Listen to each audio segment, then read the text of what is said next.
A man saved the abandoned kitten, but when the vet saw it, she said, "That's a bobcat." What started as a simple act of kindness quickly spirals into something far more dangerous. This wasn't just a helpless pet, it was a wild creature, with secrets of its own, and behind those golden eyes lurks a truth no one is prepared for. As the man fights to protect what he believes is fragile, he discovers there are others hunting for it, people willing to do anything to claim it. Suddenly, the line between rescue and survival blurs, and every step forward puts him closer to danger he never imagined. What happens when saving one life puts your own on the line?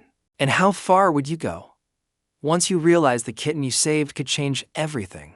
Before we begin, tell me your city or country in the comments. It turns this space from a screen into a circle of real hearts. Rain hammered against Clinton Hargrove's old pickup truck as he steered through the winding mountain roads of rural Colorado. The windshield wipers worked overtime, barely keeping up with the downpour. After a long day at his auto garage, his shoulders ached and his mind wandered to the empty house waiting for him. Lightning flashed across the sky, illuminating the ditches along the roadside. That's when he saw it, a small, dark shape moving in the shallow water. Clinton's hands tightened on the steering wheel as he remembered another stormy night, another road, and the accident that had taken his wife Sarah 3 years ago. "Not this time," he muttered, pulling onto the shoulder. The truck's headlights cut through the rain, revealing what looked like a tiny kitten, soaked to the bone and shivering violently. Clinton grabbed his flashlight from the glove compartment and stepped out into the storm. Cold rain immediately soaked through his work shirt as he carefully made his way down the slight embankment. The beam of his flashlight found the creature again, and his heart clenched at how small and vulnerable it looked. "Hey there, little one," he said softly, crouching down. "Let's get you somewhere warm and dry." As he reached for the kitten, something about its eyes made him pause. They were a striking golden color, reflecting his flashlight beam with an almost otherworldly glow. Before he could process this detail, the animal let out a frightened squeal and lashed out with surprising strength. Sharp claws raked across Clinton's forearm, drawing blood. He jerked back, but didn't retreat. "Easy now," he soothed, shrugging off his jacket despite the rain. "I'm trying to help you." The creature hissed and swiped again, but Clinton saw the fear in those unusual eyes. It reminded him of the helplessness he felt after losing Sarah. That raw panic of being alone and afraid. Something deep inside him shifted, a protective instinct he thought had died along with his wife. "I know you're scared," he said, inching closer, "but I promise I won't hurt you." His voice cracked slightly. "Maybe we can help each other." With careful movements, Clinton managed to wrap his jacket around the struggling animal. It fought harder than any kitten he'd ever encountered, but he held firm, ignoring the sting of fresh scratches on his hands. The creature's fur felt unusually thick and coursed through the wet fabric. Cradling his bundle close to his chest, Clinton climbed back up to his truck. Inside, under the dome light, he got his first proper look at his rescue. The animal was larger than he'd initially thought, with unusually large paws and a stockier build than a typical house cat. Its wet fur had an unusual pattern that niggled at something in his memory, but he pushed the thought aside. Right now, the priority was getting help. The nearest veterinary clinic was 20 minutes away in good weather. Clinton knew Dr. Martinez usually worked late, and tonight, that dedication might save this little one's life. He cranked up the heater and placed his precious cargo on the passenger seat, trying to create a barrier of warm air around it. "Hang in there," he murmured. Pulling back onto the road, the bundle shivered violently, making small whimpering sounds that tugged at his heart. "We'll get you fixed up." As he drove, Clinton found himself talking softly to his unexpected passenger, the way he used to talk to Sarah on long drives. "You picked a rough night to be out and about," he said, carefully navigating the slick roads, "but you're safe now. I've got you." The words felt strange in his mouth after so many years of silence, but somehow right. Each mile marker brought fresh determination. This time would be different. This time he could make a difference. Lightning flashed again, and in that brief illumination, Clinton caught a glimpse of his passenger's face. Those golden eyes met his, no longer filled with just fear, but something that looked almost like trust. His throat tightened with emotion. For 3 years, he'd been going through the motions, fixing cars with mechanical precision while his own life remained broken. But now, with this small life depending on him, Clinton felt truly awake. For the first time since the accident, he didn't understand why this moment, this creature, affected him so deeply. But he knew with absolute certainty that he would do whatever it took to protect it. The rain continued to pour, but Clinton drove on with renewed purpose, unaware that this simple act of kindness would lead him down a path he never could have imagined. For now, All that mattered was the precious cargo beside him and the unwavering certainty that, this time, he would not fail to save a life that needed him.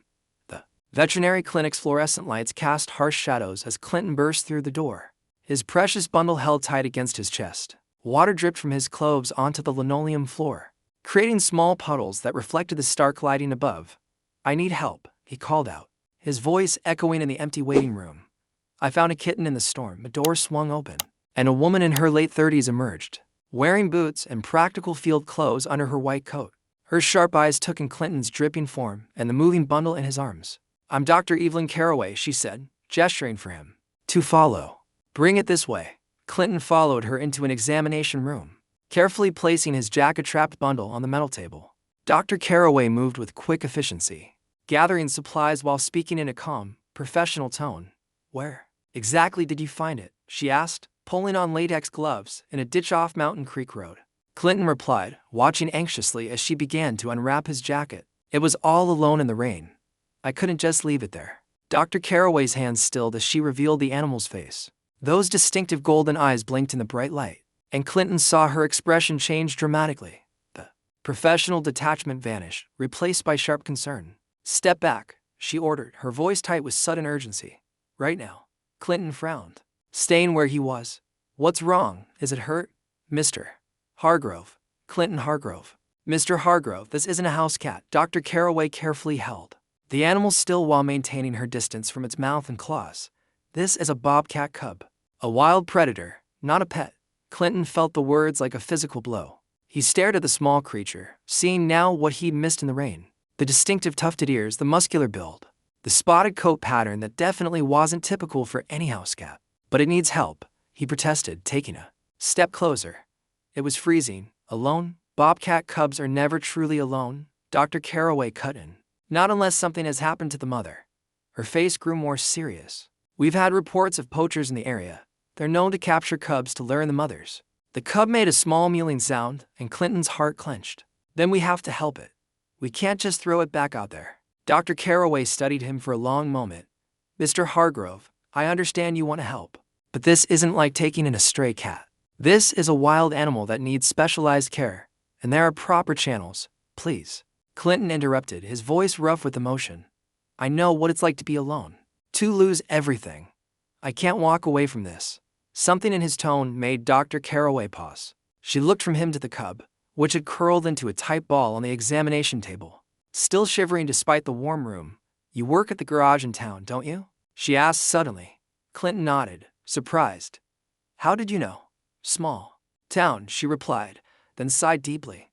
"Look, I can keep it here overnight for observation.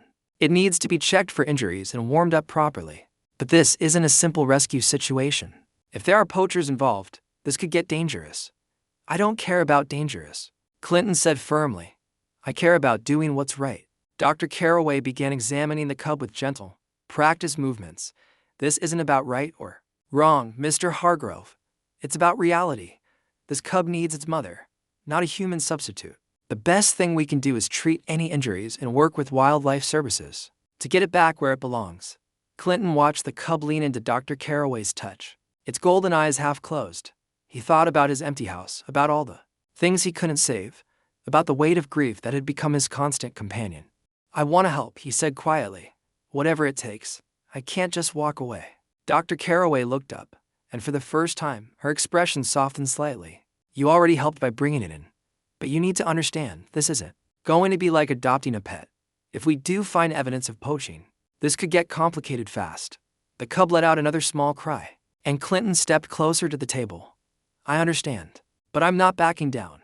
Dr. Carraway shook her head, but there was a hint of reluctant respect in her voice. "All right, you can stay while I examine it, but we're doing this by the book. Understand? No heroics, no shortcuts." Clinton nodded, relief flooding through him. He watched as she began a more thorough examination of the cub, her movements gentle but precise. The storm continued to rage outside, but in that brightly lit room, Clinton felt the first stirrings of purpose he'd known in years. Whatever came next, he knew he'd made the right choice. Clinton leaned against the examination room wall, watching Dr. Carraway work. The bobcat cub had settled somewhat, though its golden eyes remained alert, tracking every movement in the room. Despite knowing better now, Clinton couldn't shake the protective feeling that had gripped him when he first found the tiny creature in that rain-filled ditch. "You're doing great, little one," he murmured, earning a sharp look from Dr. Carraway. "Mr. Hargrove," she said, carefully checking the cub's paw pads for injuries. "I need to remind you that getting attached isn't wise. This isn't a pet." Clinton nodded, but his mind drifted to another rainy night, one that had changed everything. Sarah had always been the careful one, always insisting on checking the weather before long drives. But that one time, that one terrible time, he'd convinced her it would be fine. The memory of screeching tires and shattering glass hit him like a physical blow. The cub made a small sound, drawing him back to the present. He watched as it submitted to Dr. Carraway's examination, with surprising patience. Maybe this was his chance to make something right, to save something instead of losing it. "I know it's not a pet," he said finally, "but it needs help, and I'm here." Dr. Carraway paused in her work, studying him with knowing eyes. "Sometimes helping means letting go," she said quietly. "Wild animals belong with their own kind." Before Clinton could respond, the clinic's front door chimed. Dr. Carraway straightened, pulling off her gloves. "Stay with the cub. I'll see who that is." Through the partially open door, Clinton heard muffled voices from the waiting room. Two men, their tones too casual to be natural, asking if anyone had reported finding an unusual animal. "We're animal control," one voice said, smooth as oil, following up on some reports in the area. Clinton moved closer to the door, his protective instincts flaring. Dr. Carraway's response was cool and professional. "I haven't had any unusual cases today," she said, "just routine appointments, but I'll certainly call if anything comes up." The men lingered, asking more questions about local wildlife sightings. Something about their persistence set Clinton's teeth on edge. When they finally left, Dr. Carraway returned to the exam room, her face tight with concern. "Those weren't animal control officers," she said flatly. "I know everyone who works for the county, and I've never seen those men before." Clinton felt his shoulders tense. "The poachers, possibly." She moved back to the examination table, gently stroking the cub's fur. "And if they're looking this hard for one cub, it means they probably have plans for the mother too." The implications hit Clinton hard. "They're using the baby as bait?" Dr. Carraway nodded grimly. "Adult bobcat pelts can fetch high prices on the black market. Cubs are usually just a means to an end." She looked at Clinton seriously. "The mother won't be far. Bobcats are incredibly protective of their young. She's probably searching the area right now." Clinton thought about the ditch where he'd found the cub, how exposed it had been. "We have to do something. We need to contact proper authorities," Dr. Carraway corrected. "This isn't something for civilians to handle." The cub stretched out on the table, its small paws kneading the air. Clinton watched it, thinking about Sarah, about loss, about the weight of choices made and unmade. How long before the authorities can respond? "I have some contacts in wildlife services. They'll make it a priority, but it could still be tomorrow before." "The mother might not have until tomorrow," Clinton interrupted. "Not if those men find her first." Dr. Carraway's expression hardened.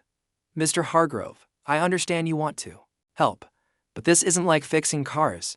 These people are dangerous." "So is doing nothing," Clinton replied, his voice quiet but firm. The cub rolled onto its side, exposing its belly in a surprisingly trusting gesture. Dr. Carraway sighed, running a hand through her hair.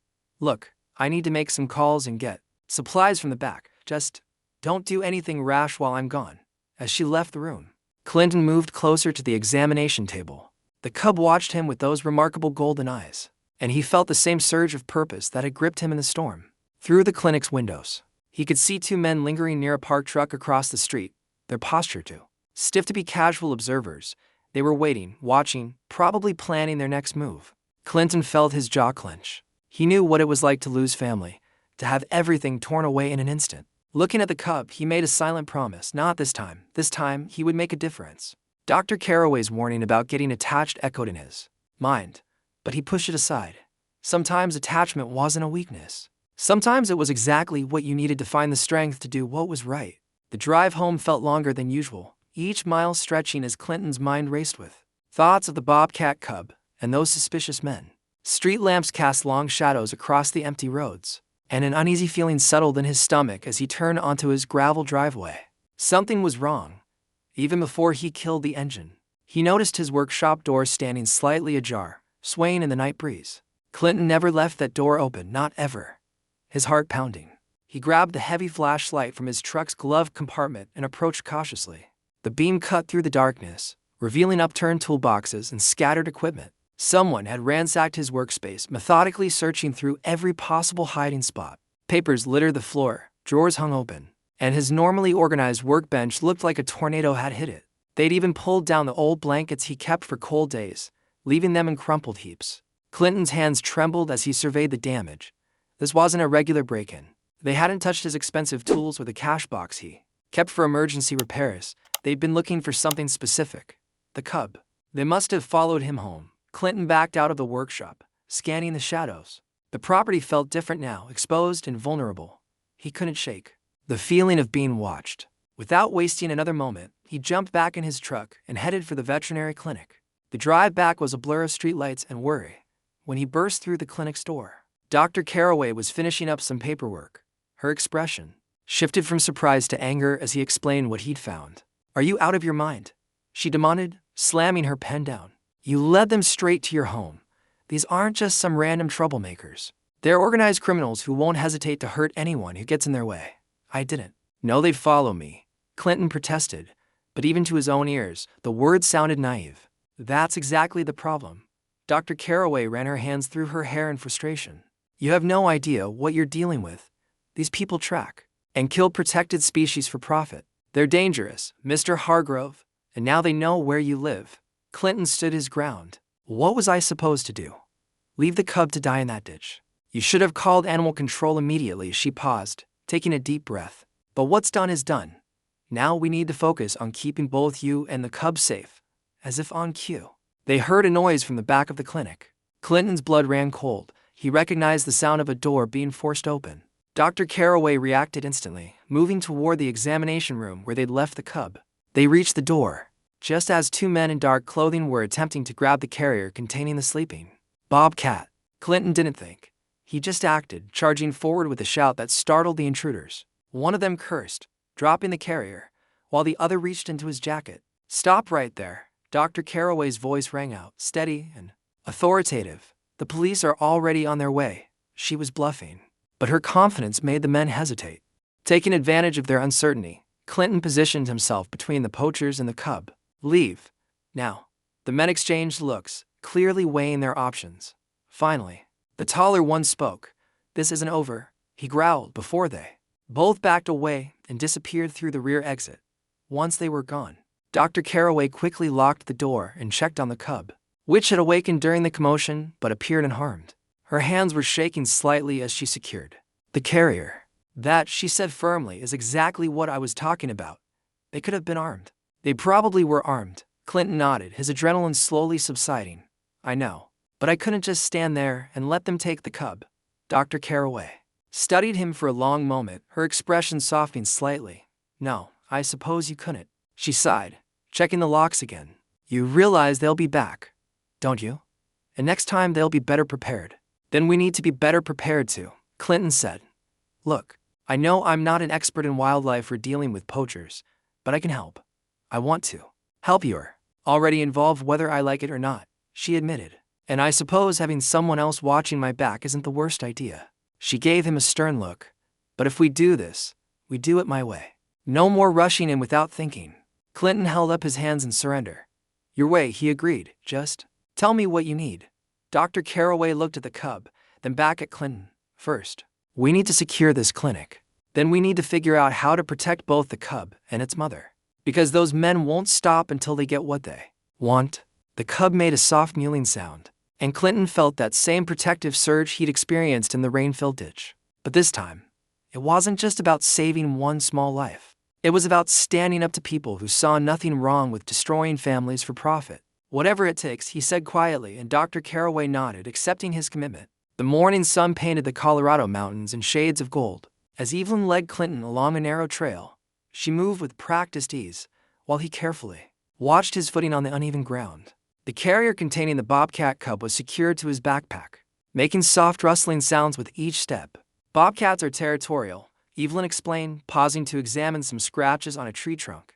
"They mark their territory like this, and females usually stay within a 5-mile radius when they have cubs." Her fingers traced the marks thoughtfully. "These are fresh." Clinton studied the scratches, trying to see what she saw. "So the mother could be close." "Yes, but she's likely injured. Otherwise, she would have never left the cub alone. Evelyn's face darkened. Probably caught in one of their traps. The cub let out a plaintive cry, making them both freeze. The sound echoed through the trees, and Clinton instinctively wanted to comfort it, but Evelyn held up her hand. That cry will draw its mother, she said quietly, but it might also attract other predators, both animal and human. They continued their careful ascent, with Evelyn pointing out signs of wildlife that Clinton would have missed. Disturbed leaves, broken twigs, tiny paw prints in patches of mud. Despite their earlier conflicts, he found himself admiring her expertise and dedication. "How long have you been doing this?" he asked as they rested near a stream. Evelyn took a sip from her water bottle before answering. 12 years. Started right out of vet school. She smiled slightly. Everyone thought I was crazy to choose wildlife medicine over a cushy pet clinic in the city. But you love it, Clinton observed. I do. She studied him for a moment. You know, I misjudged you. At first, thought you were just another well-meaning civilian who'd end up making things worse. Clinton chuckled. And now I think you're still going to make things worse. But at least you're stubborn enough to see it through.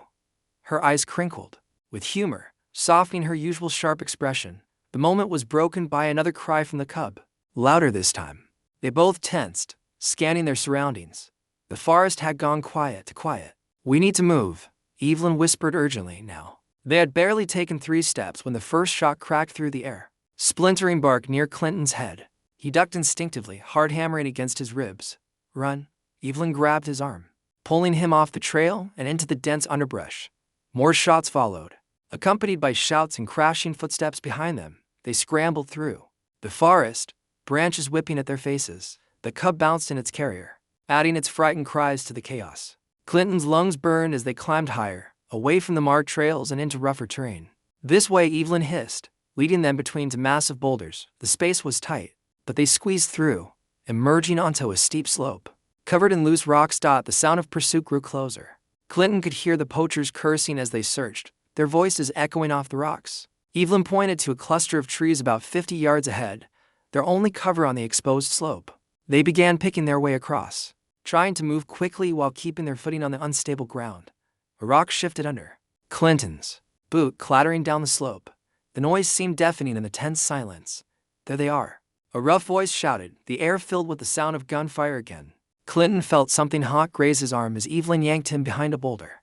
The cub was wailing now, its cries piercing through the gunshots. We'll never make it to those trees, Clinton gasped, pressing his hand against the shallow cut on his arm. Evelyn's eyes darted around, assessing their situation. We don't have to, she said, pointing to a narrow crevice in the rock face behind them. That's a game trail, it'll be tight, but it leads down to the valley. More shots peppered their hiding spot. Clinton could hear the poachers working their way up the slope, spreading out to cut off their escape routes. Go, he said, already unstrapping the carrier from his pack. I'll draw them off. Don't be stupid, Evelyn snapped, but her voice shook slightly. We stick together. The cub needs you. You know what to do if we find its mother. Clinton checked that the carrier was secure, then handed it to her. I'll lead them toward the ranger station. Meet me there. Before she could argue, he stood up and darted out from behind the boulder, deliberately making as much noise as possible. Hey, he shouted, waving his arms. Over here. The poachers took the bait, their shots following him as he zigzagged between rocks. He caught a glimpse of Evelyn slipping into the crevice with the carrier, before a bullet struck too close, sending rock fragments flying. Clinton ran harder than he ever had in his life, lungs screaming for air, feet sliding on loose stones. The sounds of pursuit followed him up the mountain, growing more distant from where Evelyn had disappeared with the cub. Each step carried him further into danger, but also further from those he was protecting, and somehow, that made every painful breath worth taking. Clinton's lungs burned as he ran, his boots slipping on rain-soaked pine needles. The poachers' shouts echoed through the trees. Behind him, closer now. He'd managed to lead them away from Evelyn and the cub, but they were herding him toward the edge of the mountain. The first drops of rain fell through the canopy, quickly turning into a steady downpour. Clinton's foot slid on a wet rock, and he barely caught himself against a tree trunk. His heart nearly stopped when he heard a familiar voice cry out ahead.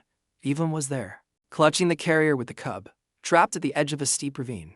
The narrow game trails she'd taken had led her right back into danger. Clinton, she called out, voice tight with fear. The rain-slicked rock beneath her feet was crumbling.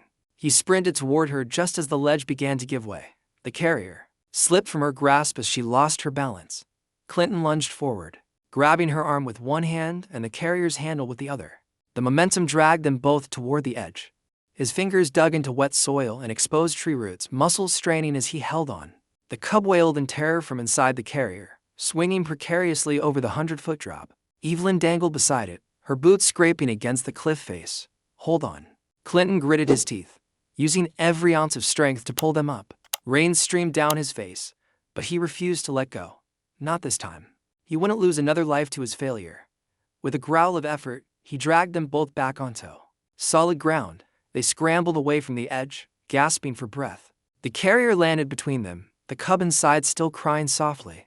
Quick, this way, Evelyn panted, pointing to a narrow opening in the rock face.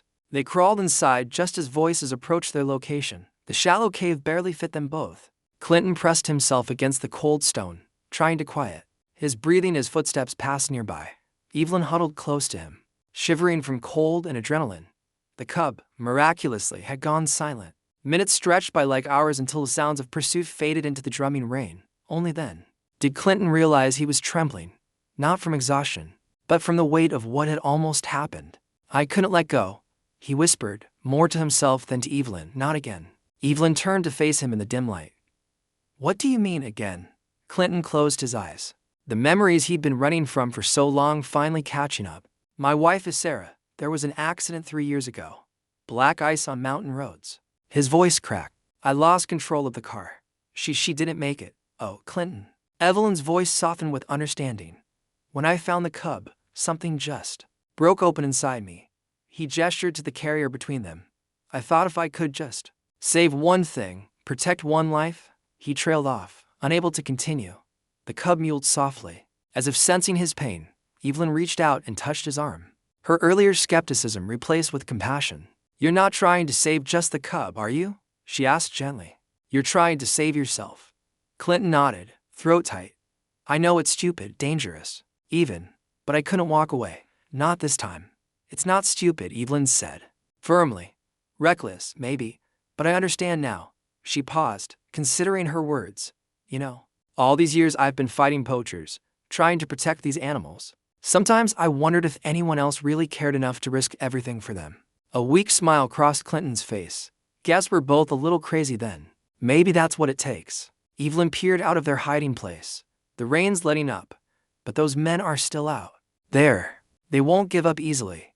Neither will we, Clinton said with quiet determination. The guilt and grief that had driven him to rescue the cub were still there. But something else had joined them, purpose, and the strength that came from no longer being alone in the fight.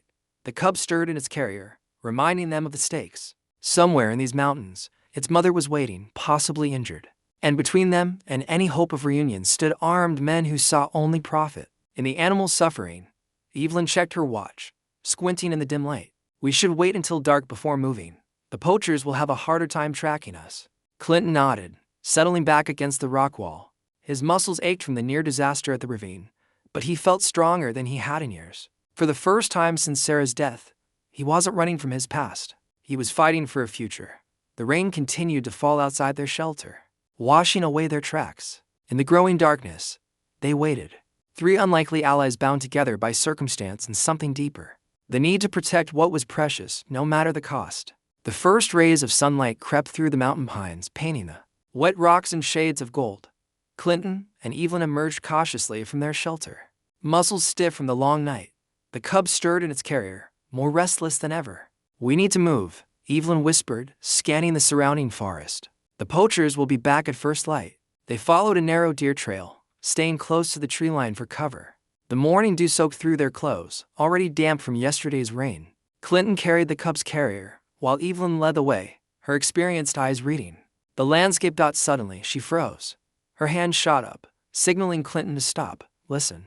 Through the morning quiet came a sound that made Clinton's heart skip, a low, pained growl, followed by the metallic rattle of chain against metal. The cub's ears perked up. It let out a desperate cry that echoed through the trees. In answering call came from beyond a thick patch of undergrowth. Evelyn's eyes widened. That's an adult bobcat. Female, the mother. Clinton's voice was barely a whisper. They crept forward, pushing through wet branches. In a small clearing, They found her, a magnificent bobcat, her tawny coat dulled with mud and blood. Her back leg was caught in a cruel metal trap, its rusty teeth biting deep into flesh. Despite her injury, she snarled at their approach, golden eyes blazing with the same fierce spirit Clinton had seen in her cub. "Oh God." Evelyn breathed, horror and anger mixing in her voice. "Look at these wounds. She's been trapped here for days." The truth hit Clinton like a physical blow. "They used the cub as bait," he said. "They knew the mother would keep coming back, trying to reach it." The cub cried again, straining toward its mother. The trapped bobcat snarl softened into a plaintive call. "We have to help her." Clinton set down the carrier and stepped forward, but Evelyn caught his arm. "Careful. She's injured and terrified. One wrong move and she could seriously hurt you." Evelyn pulled medical supplies from her pack while explaining the plan. "I'll sedate her first. Once she's under, we can work on that trap and treat her wounds." "But Clinton," she met his eyes, "this changes everything. You understand that, right?" He nodded slowly. "The cub was never abandoned. It needs to be with its mother. Both of them need to be free, back in the wild where they belong." Evelyn's voice was gentle but firm. "That's what real rescue looks like sometimes, letting go." Clinton watched as Evelyn carefully prepared a sedative dart. His chest ached with the familiar mix of loss and purpose. He'd wanted so badly to save something, to keep it safe. But true protection meant something different now. The mother bobcat's eyes followed their every move. Even wounded and trapped, she radiated a fierce dignity that commanded respect. Evelyn took careful aim with the dart gun and fired. The bobcat jerked, then gradually slumped as the sedative took effect. "Keep watch," Evelyn ordered as she approached the unconscious animal. The poachers might have heard the cub's cries. Clinton positioned himself at the edge of the clearing, scanning the forest while Evelyn worked. The sound of her voice drifted back to him as she examined the trap. "These are illegal steel jaw traps, barbaric things. Metal scraped against metal us." She fought with the mechanism. "The wound is infected, but I think I caught it in time. She's strong." A twig snapped in the distance. Clinton tensed, hand tightening on the heavy flashlight he carried, their only weapon. But it was just a deer, moving through the underbrush. Behind him, he heard Evelyn's triumphant exhale. "Got it. The trap's open. Now for these wounds." Clinton glanced back. The mother bobcat lay free of the trap, while Evelyn cleaned and bandaged her leg with practiced efficiency. The cub watched from its carrier, unusually quiet, as if understanding the gravity of the moment. "She'll need antibiotics," Evelyn explained, as she worked, "and time to heal. But she can recover." She sat back on her heels, wiping sweat from her forehead. "We did it, Clinton. We found her." The morning sun had risen higher, warming the clearing. Clinton looked at the mother and cub, feeling something shift inside him. This wasn't the salvation he'd imagined when he first scooped that wet, shivering cub from the ditch. It was something bigger, a chance to right a wrong, to protect not just one life but a family. "The poachers will be looking for them," he said, his voice hardening with resolve. "They won't stop until they get what they came for." Evelyn nodded grimly as she packed up her supplies. "Then we don't stop either. Not until they're both safe." The mother bobcat's breathing was steady now, her wounds cleaned and bandaged. Soon the sedative would wear off. But their job wasn't finished. Not while danger still lurked in these mountains.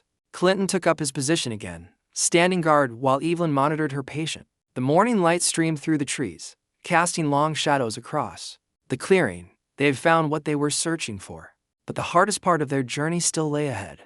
The morning sun climbed higher as Clinton and Evelyn huddled behind a fallen log, studying the terrain of the narrow canyon before them. The walls rose steep and unforgiving on both sides, creating a natural bottleneck.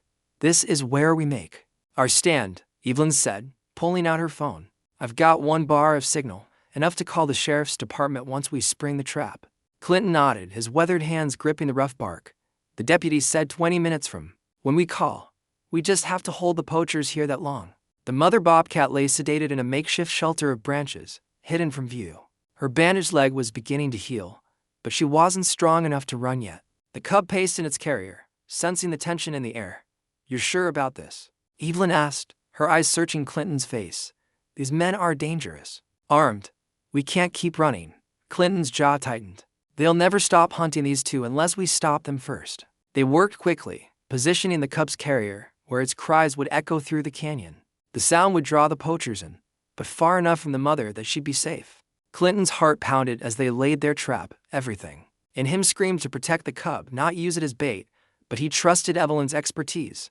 "Remember, She whispered, "We just need to keep them contained until help arrives, no heroics." They took their positions, Evelyn hidden up on a narrow ledge with the mother bobcat, Clinton behind a cluster of boulders near the canyon's mouth.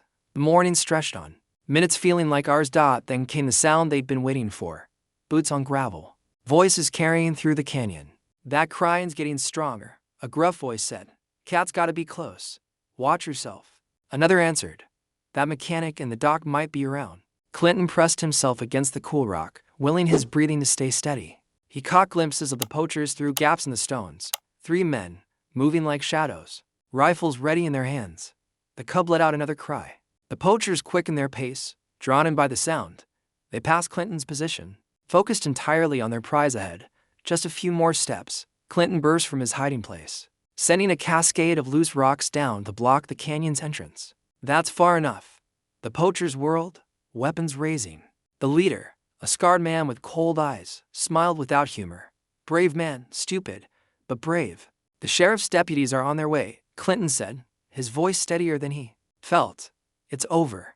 Nothing's over until we get what we came for." The leader nodded to his men, who began spreading out. Above them, Evelyn's voice rang out, "He's not alone. Drop your weapons." The poachers looked up, finding her on her perch. One raised his rifle toward her. Clinton didn't think. He charged, tackling the man before he could fire. They crashed to the ground, wrestling for control of the weapon. Pain exploded across Clinton's jaw as the poacher landed a punch. Chaos erupted in the canyon. The second poacher rushed toward the cub's carrier, while the leader fired at Evelyn's position. She ducked behind the rocks, then emerged with a branch, throwing it with perfect aim. It struck the leader's hand, sending his rifle clattering away. Clinton fought grimly. His world narrowed to keeping the rifle pointed away from Evelyn. He could taste blood in his mouth, feel the burn of scraped skin, but he didn't let go. The poacher's elbow slammed into his ribs, driving the air from his lungs. "Clinton." Evelyn's warning shout made him roll just as the second poacher swung a heavy branch, where his head had been. The cub's frightened cries filled the canyon. Clinton staggered to his feet, placing himself between the poachers and the carrier. His body ached, but determination burned hotter than pain. "Last chance," the leader snarled, pulling a hunting knife. "Move aside." "No." Clinton's voice was raw but unwavering. "You're not touching that family again." The leader lunged with his knife. Clinton barely dodged. Feeling the blade slice through his jacket sleeve, he grabbed the man's wrist, using the poacher's momentum to slam him into the canyon wall. Evelyn had climbed down from her perch and was grappling with the second poacher, keeping him away from the cub. The third man, the one Clinton had tackled, was reaching for his fallen rifle. Clinton's boot came down hard on the weapon, kicking it away. The poacher snarled and charged, but Clinton was ready. He stepped aside at the last moment, letting the man's rush carry him straight into the rocky wall. The sound of sirens echoed through the canyon, distant but growing closer. "It's finished," Evelyn called out, having pinned her opponent face down with surprising strength. "Reinforcements are almost here." The leader, still clutching his knife, looked from Clinton to the approaching sirens and back. His face twisted with rage and desperation. He raised the blade, preparing to charge.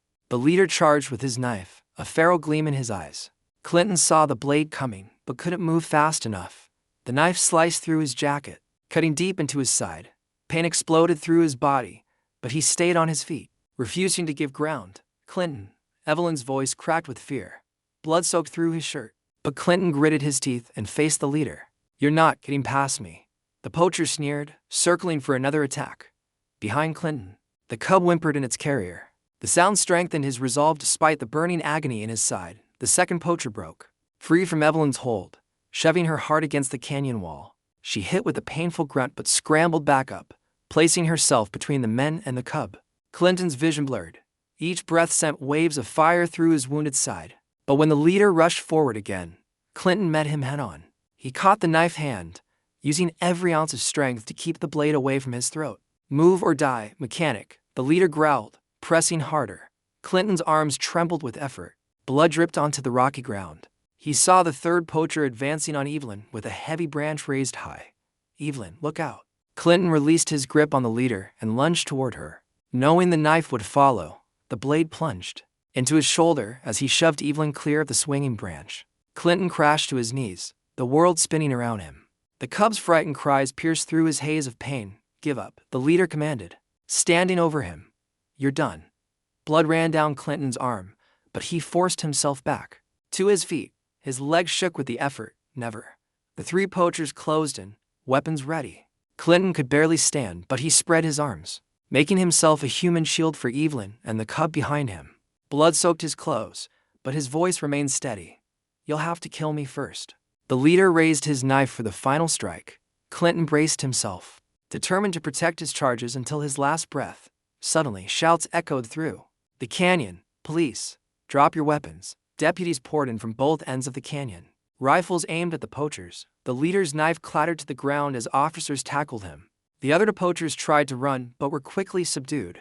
Perfect timing, Evelyn said shakily, pulling out her phone. That call for backup paid off. Clinton's knees buckled. The adrenaline that had kept him going drained away, leaving only pain and exhaustion. He slumped against the canyon wall, sliding down until he sat in the dirt. The cub pushed against its carrier door until it popped open. Before Evelyn could stop it, the small creature darted to Clinton's side. It pressed against him, making soft sounds of distress. Hey there, little fighter, Clinton whispered. His vision was growing dark around the edges. You're safe now, both you and your mama. Clinton. Evelyn knelt beside him, her hands pressing against his wounds. Stay with me.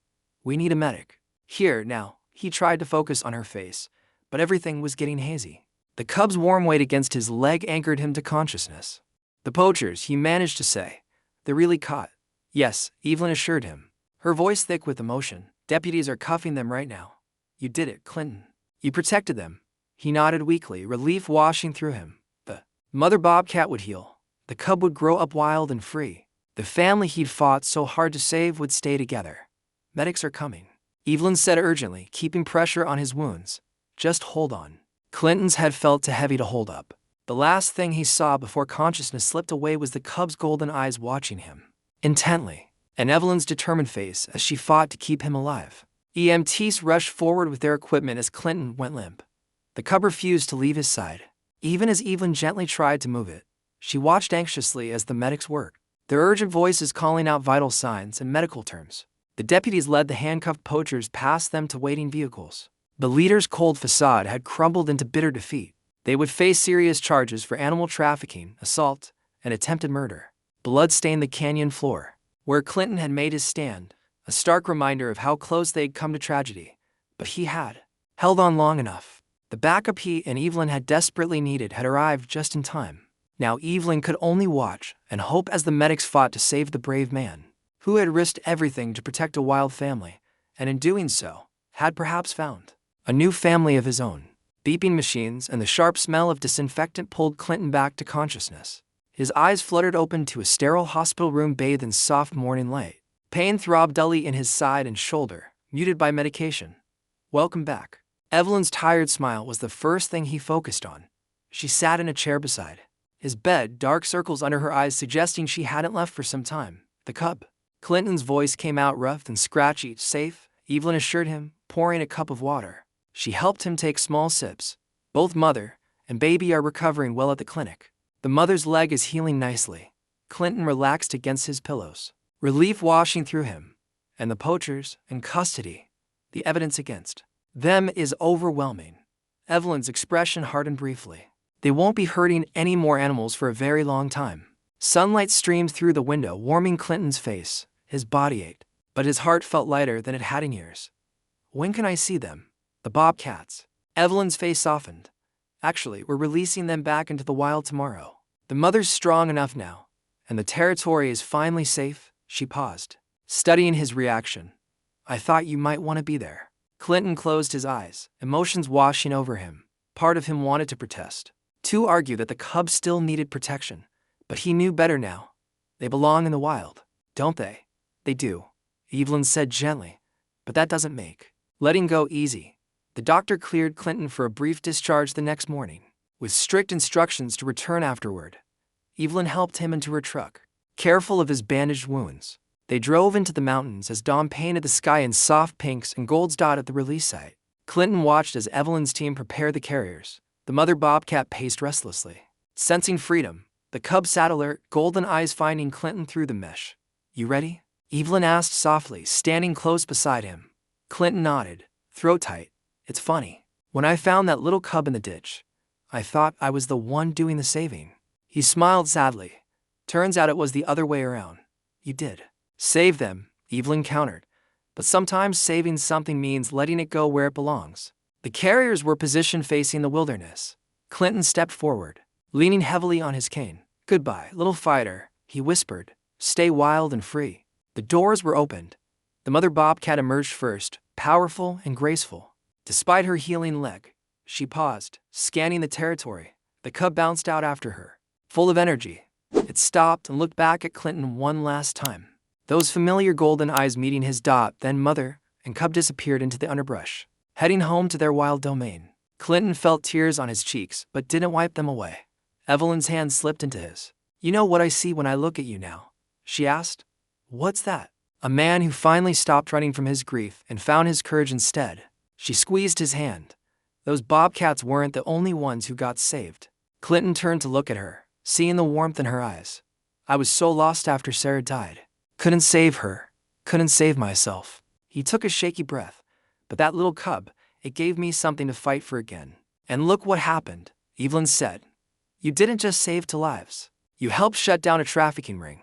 You made these mountains safer for all the wild creatures who call them home. The rising sun painted the peaks in golden light. Clinton felt its warmth on his face, matching the warmth growing in his heart. I couldn't have done it without you. Partners make the best team, Evelyn said, with a smile. Speaking of which, my clinic could use a skilled mechanic who's good with both engines and animals. Interested, Clinton looked out at the wilderness where his small friend had disappeared. The pain of letting go was there, but it was mixed with something new, hope, possibility, the chance to begin again. Yeah, he said softly, turning back to Evelyn. I think I'd like that, she beamed at him. And Clinton felt his heart lift. The bobcats had taught him that sometimes love meant protecting without possessing, saving without keeping. Now, standing beside Evelyn in the dawn light, he realized they had given him one more gift. The courage to open his heart again.